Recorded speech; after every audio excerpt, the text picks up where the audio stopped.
மதுரையில் விவசாய சங்கங்கள் நடத்திய போராட்டத்தில் தள்ளுமுள்ளு ஏற்பட்டது.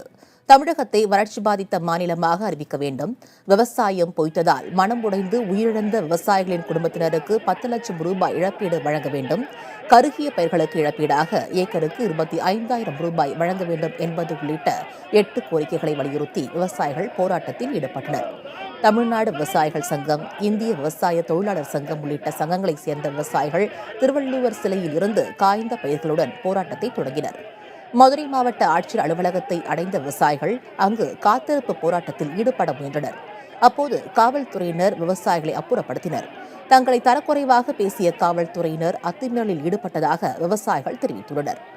1 மணி நேரம் நீடித்த போராட்டத்தை அடுத்து 16 பெண்கள் உட்பட 161 விவசாயிகளை காவல்துறையினர் கைது செய்தனர்.